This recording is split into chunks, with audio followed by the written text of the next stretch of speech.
بسم اللہ الحمدللہ والصلاة والسلام علی رسول اللہ اما بعد۔ عزیز طلبہ اور ساتھیوں، گزشتہ سبق کے اندر ہم نے اسم کی دو تقسیمیں کار پڑھی تھی۔ اسم کی مادہ کے اعتبار سے تقسیم، وہ جامد، مصدر اور مشتق، اور اسم کی دوسری تقسیم ہم نے پڑھی تھی عموم و خصوص، معین غیر معین کے اعتبار سے، یعنی معرفہ اور نکرہ ہونے کے اعتبار سے۔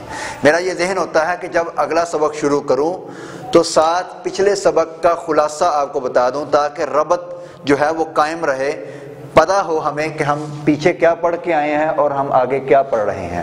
تو انشاءاللہ الرحمن میں کوشش کروں گا کہ جو ہے وہ 15-20 دنوں کے درمیان ہم خلاصتاً یہ گزار لیں قواعد، اس کے بعد جو 8 یا 10 دن ہوں اس کے اندر عملی تطبیق کریں، کیونکہ اصل چیز جو ہے وہ عملی تطبیق ہے، اجرا ہے، جس کو کرنا، جاری کرنا ان قواعد کو۔ تو طلباء کو، بعض طلباء میں نے بذات خود دیکھے ہیں، مشاہدہ کیا اس چیز کا، ان کو قواعد ازبر ہوتے ہیں، فہم بھی ہوتا ہے، حتیٰ کہ فہم بھی ہوتا ہے صحیح، لیکن وہ ان قواعد کا اجرا نہیں کر پاتے، کیوں؟ انہوں نے عملی مشق نہیں کی ہوتی، عملی مشق کا طریقہ کار نہیں ہوتا۔ تو خیر انشاءاللہ آپ دعا بھی کریں، اللہ تعالیٰ توفیق بھی دے اور معاونت بھی فرمائے ہماری۔ ہم انشاءاللہ آخری ایام میں اجرا کا طریقہ، سیغ کے حل کا طریقہ، ترکیب کے حل کا طریقہ، اس پر بھی انشاءاللہ جو ہے وہ لیکچر ہوں گے۔ تو آج ہم پڑھیں گے اسم کی تیسری تقسیم ہے باعتبار جنس، جس کو ہم کہہ دیتے ہیں مذکر و مؤنث کے لحاظ سے بھی۔ تو یہ اسم کی تیسری تقسیم ہے، کسی اسم کو ہم نے پہچان لیا لفظی اعتبار سے یا معنوی اعتبار سے، علامات کے ذریعے کہ یہ کلمہ اسم ہے۔ کلمے کے 3 قسمیں تھیں، اسم، فعل اور حرف۔ تو اب ہم نے دیکھنا ہے کہ آیا جنس میں سے یہ مذکر ہے یا مؤنث ہے۔ اس کو مذکر نہیں پڑھتے، اس کو مذکر مؤنث پڑھتے ہیں، اسم مفعول کا صیغہ۔ تو یہ غلط العام میں سے اس چیز کو خیال کرنا چاہیے، یہ مذکر ہے یا مؤنث ہے۔ تو جیسے میں نے پچھلے درس کے اندر بتایا تھا کہ اس چیز کو الٹ کے ساتھ پہچانو، تعرف الاشیاء باضدادها، اس کے الٹ کے ساتھ پہچانا جاتا ہے۔ اب ایک کلمہ ہے زید، اس کا ہمیں پتہ چل گیا کہ اسم ہے۔ اب اس کی ہم نے ایک تقسیم دیکھنی ہے کہ یہ مذکر و مؤنث میں سے کیا ہے۔ تو مؤنث کی علامات محدود ہیں، 3 علامتیں ہیں موٹی موٹی مؤنث کی، آخر میں گولتا، الف تانیث مکسورہ، الف تانیث ممدودہ۔ تو آپ دیکھیں اگر اس اسم کے آخر میں، اس کلمے کے آخر میں گولتا ہے تو کہہ دیں یہ مؤنث ہے۔ بھائی یہ مؤنث کیوں ہے؟ جیسے امرأہ، تو کیونکہ اس کے آخر میں گولتا ہے، اور گولتا اس تانیث کی علامتوں میں سے ہے۔ سوری، مؤنث، ہم نے پوچھا یہ مذکر ہے کہ مؤنث، آپ کہیں جی امرأۃ مؤنث ہے۔ کیوں مؤنث ہے؟ کیونکہ اس کے آخر میں گولتا ہے، اور گولتا کا ہونا یہ اسم کے تانیث کی علامتوں میں سے کسی کلمے کی، کسی اسم کے مؤنث ہونے کی دلیل ہے۔ دوسرا، الف تانیث مکسورہ، الف تانیث ممدودہ، یہ 2 علامتیں جو ہیں، حمراء، صحراء، یہ الف تانیث ممدودہ، اور اسی طرح الف تانیث مکسورہ جو ہے عصا۔ تو یہ جو ہے یہ اسم کی علامات ہیں، ان کو پہچان کر، ان کی اچھی طرح مشق کر کے کسی کلمے کا مذکر و مؤنث ہونا یہ آپ اس طرح پہچان سکتے ہیں خلاصتاً۔ لیکن اس کے برعکس اگر مذکر ہے تو مذکر کا جواب کیا ہوگا آپ کے پاس کہ یہ کلمہ جو ہے یہ مذکر ہے، اس میں کیا علامت ہے؟ تو مذکر کی علامت نہیں ہے۔ کوئی پوچھے مذکر ہے، رجل مذکر ہے، اس کی کیا دلیل ہے؟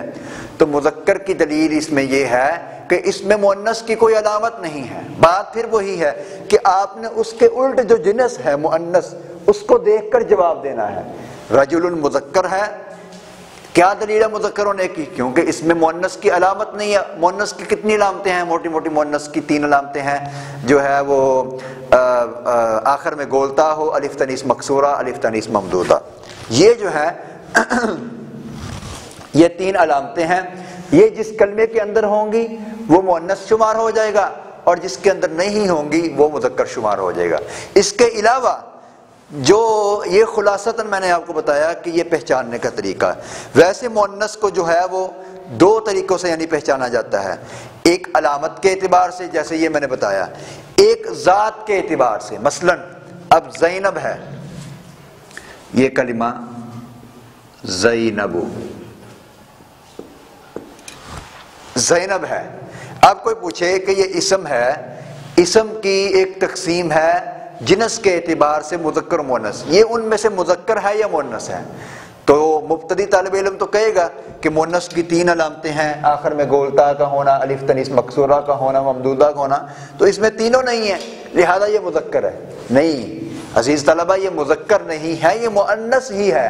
وہ ابتدائی طور پر ایک علامات بتائی جاتی ہیں کہ یہ علامتیں ہیں، اس کے ذریعے پہچاننا۔ یہ مؤنث کیوں ہے؟ کیونکہ مؤنث کو پہچاننے کے 2 طریقے ہیں تفصیل کے ساتھ، یہ ہے علامات کے ذریعے، وہ علامات آپ کو بتائیں جیسے یہ 3 علامتیں بتائیں۔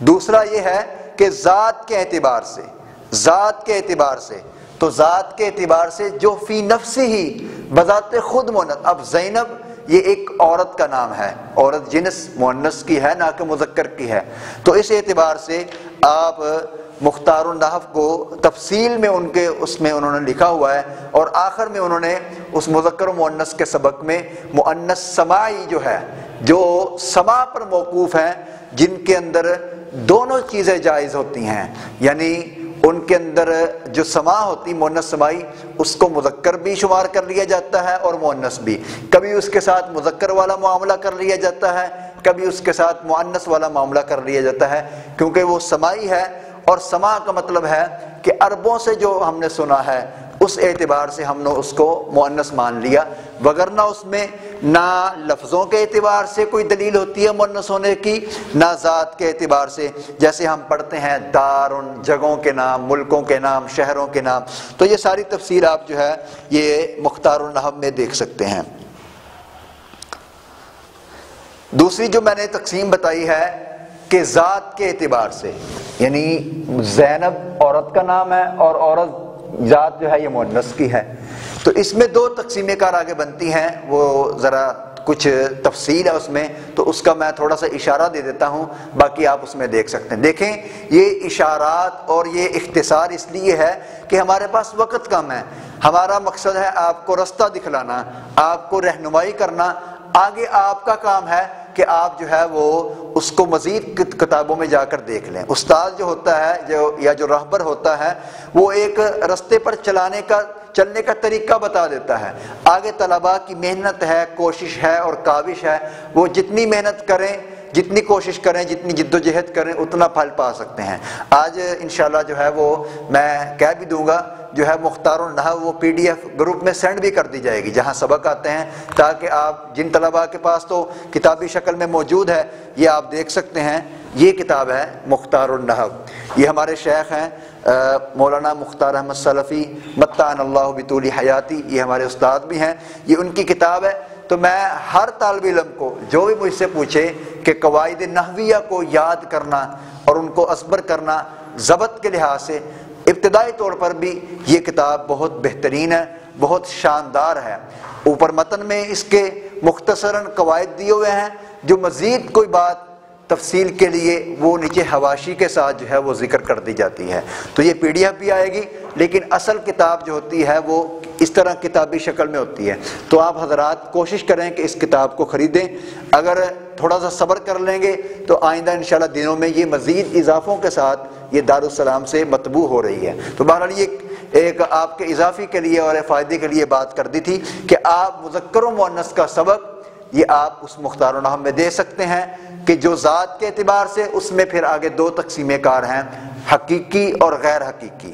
حقیقی کا مطلب ہے کہ جس کے مقابلے میں نر جاندار ہو، یعنی جس میں ہم کہہ لیتے ہیں توالد و تناسل کی صلاحیت موجود ہو۔ توالد یہ ولد سے ہے، تناسل یہ نسل سے ہے، تو ولد بچے کو کہتے ہیں، نسل بھی اسی سے ہے، یعنی جو جس کی آگے اس طرح نسل چلتی ہو، جیسے امرأہ زینبہ عورت ہے۔ تو غیر حقیقی کی مثال جو ہے وہ آپ دیکھ سکتے ہیں مدرسہ اور دوسری چیزیں یہ ہیں۔ یہ تھی تقسیم کار مذکر و مؤنث کے اعتبار سے، یا آپ اگر تفصیل چاہتے ہیں تو یہ کتاب سے دیکھ سکتے ہیں۔ تیسری تقسیم ہے اسم کی با اعتبار تعدد۔ تعدد کا مطلب عدد سے ہے، تعداد سے۔ یہ اسم جو ہے یہ واحد ہے، تثنیہ ہے یا جمع ہے۔ میں نے آپ کو یاد ہوگا گزشتہ اسباق کے اندر ایک سبق میں بتایا تھا کہ فعل تثنیہ اور جمع نہیں ہوتا، فعل ایک ہی ہوتا ہے۔ یہ تثنیہ اور جمع ہونا یہ اسم کا خاصہ ہے، بلکہ یہ اسم کی علامات میں سے ہے۔